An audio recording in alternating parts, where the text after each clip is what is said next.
Hemos llegado a la emisión número 242 y esta semana, exclusivamente para todos ustedes, les vamos a contar sobre las presiones que está ejerciendo el gobierno con el tema del Esequibo y cómo estas podrían ir escalando en las próximas semanas. Luego, la abogada y defensora de derechos humanos, Rocío San Miguel, nos contará sobre sus razones para votar en el referéndum sobre el Esequibo.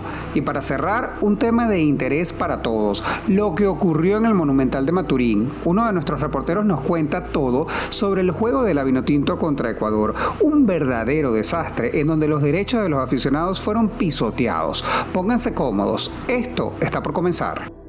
Bienvenidos a 3 en 1, tu suplemento informativo semanal con todo lo que necesitas saber de los portales Runrunes, Tal Cual y El Pitazo. A partir de este momento queremos invitarte a que disfrutes en los próximos minutos de los reportajes más destacados en estos 3 medios digitales. Siéntate, relájate y tómate el 3 en 1 de esta semana. Hoy es viernes 24 de noviembre y desde este lado les saludo una vez más Luis David Miquilena. Un gusto para mí darles la bienvenida a este condensado de información que, como bien saben ustedes, trae los 3 reportajes más importantes de los medios que conforman la Alianza Rebelde Investiga, Runrun.es, Tal Cual y El Pitazo. Presiones del gobierno sobre el referéndum del Esequibo son selectas, pero podrían escalar. Este es el título del trabajo que nos comparten desde la redacción de Tal Cual esta semana y con el que comenzamos esta emisión. El exgobernador del estado Táchira y excandidato de la primaria de la oposición, César Pérez Vivas, denunció que habitantes de Mérida fueron amenazados con ser despojados del CLAP si no participaban en el proceso consultivo del próximo 3 de diciembre. Por su parte, el abogado Joel García aseguró que a funcionarios públicos los han obligado a llenar un formulario y la orden es votar a juro. El economista y analista José Toro Hardy sostuvo que el apoyo a la recuperación del Esequibo no puede convertirse en un cheque en blanco de los venezolanos al gobierno chavista. Escuchemos lo que dijo. Y el presidente Maduro pareciera que en este caso quiere hacer un referendo para ver si los venezolanos apoyan sus aspiraciones en ese sentido. Todos los venezolanos estamos de acuerdo en favorecer los derechos que Venezuela tiene en la Guyana Esequiba, pero eso no quiere decir que estemos de acuerdo, por ejemplo, en la creación de un estado nuevo en esa zona. Eso lo que haría es ir en contra de lo que se convino en el Acuerdo de París en 1966. Recibimos a Royson Figuera, quien nos tiene más información sobre este tema.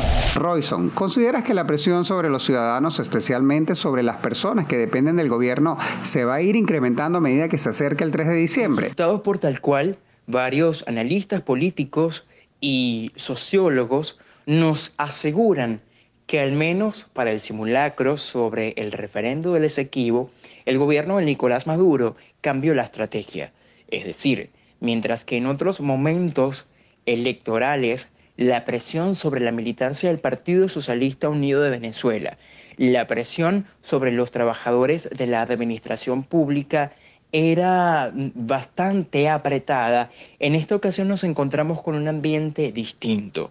Fíjate que para el viernes antes del domingo del simulacro, la mayoría de las personas que consultamos, trabajadores de la administración pública, nos habían comentado que no habían tenido presión por parte de sus jefes para tener obligatoriamente que participar en el simulacro. Sin embargo, el día del simulacro, la maquinaria sí se activó.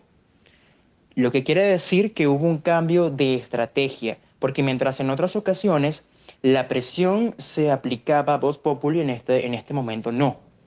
Y esto quiere decir que de cara al referendo del 3 de diciembre, efectivamente, esa presión pudiera ir incrementando, sobre todo en estos altos cargos de la administración pública, que fue donde incluso a funcionarios, los llamados cargos 99, fue donde les dijeron que tenían que registrarse incluso en un formulario Google por lo que habían votado. ¿Y podría surgir una nueva lista Tascón a partir de quien no vaya a votar en esta fecha? Bien, sobre la eventual creación de una nueva lista Tascón, podemos tomar como referencia el simulacro del referendo sobre el Esequibo del 19 de noviembre, donde funcionarios de la administración pública recibieron mensajes en los que les emplazaban o les exhortaban a llenar un formulario Google con los datos de participación del simulacro, en el que debían poner su nombre, su apellido, su cédula de identidad, pero también el centro de votación al cual asistieron en esa oportunidad. Es decir,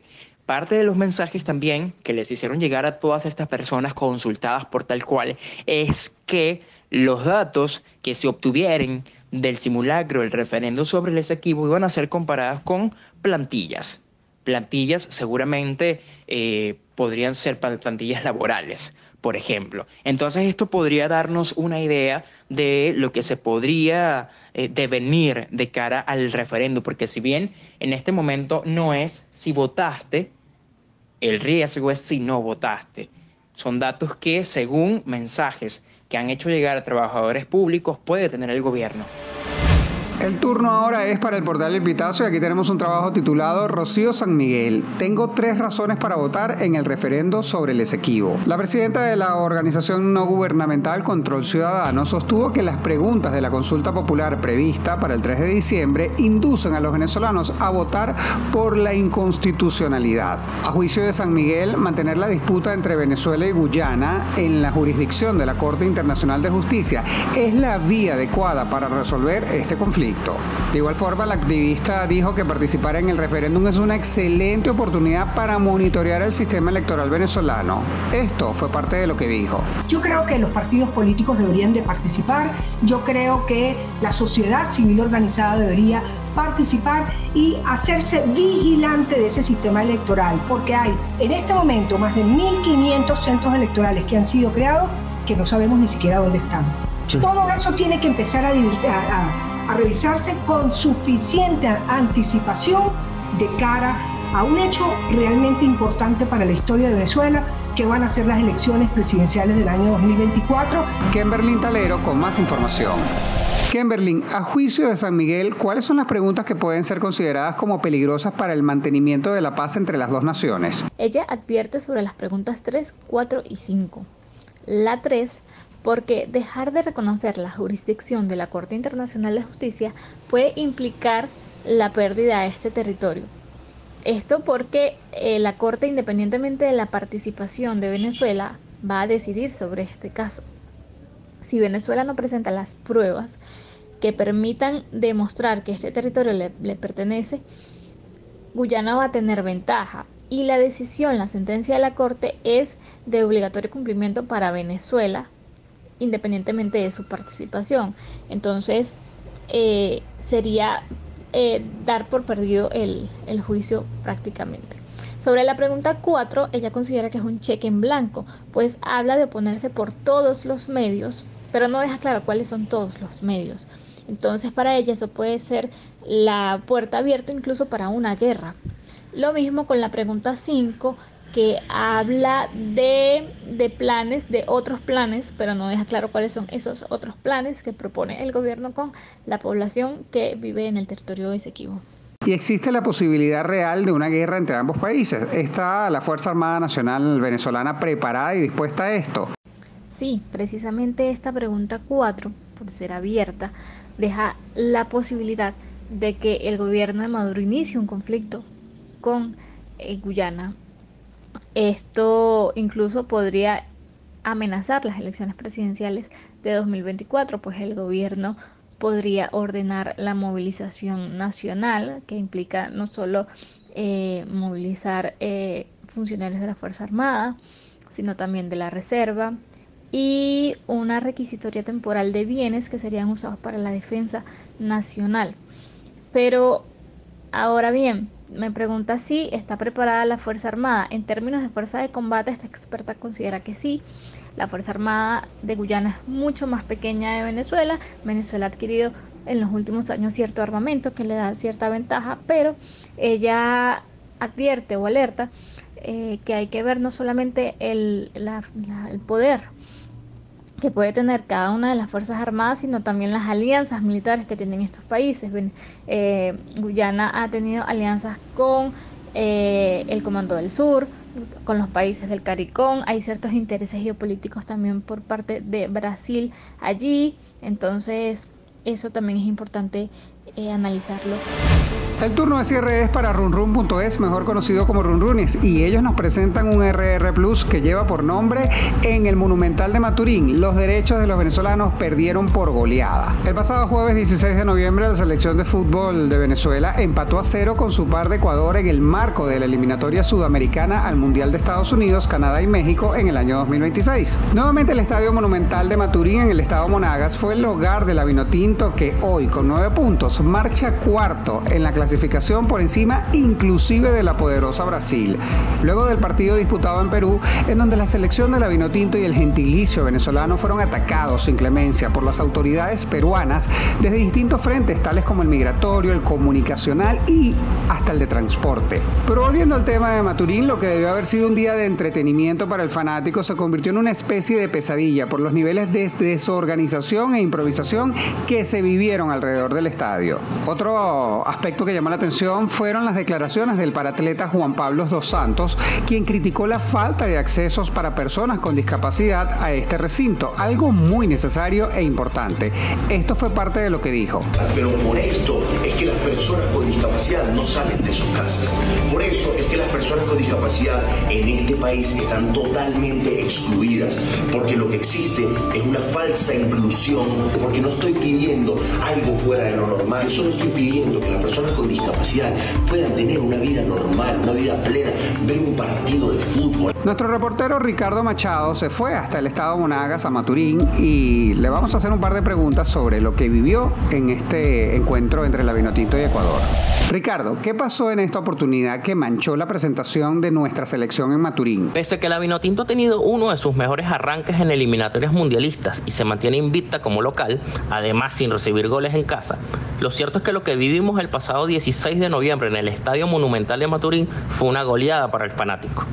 Más allá de los valiosos puntos obtenidos tras los empates con Ecuador y Perú en esta doble fecha FIFA, las condiciones de seguridad y atención al aficionado mancharon la pelota en el estado Monagas, donde varias alarmas se encendieron en una tarde-noche llena de irregularidades. Desde cómo llegar a Maturín desde otras ciudades del país hasta el propio acceso al estadio, así como la dinámica para los espectadores durante el partido, se vieron comprometidos por la falta de seguridad y protocolo, la actuación de la Guardia Nacional Bolivariana y el colapso de los accesos, áreas exteriores, gradas y tribunas del recinto deportivo más grande de Venezuela.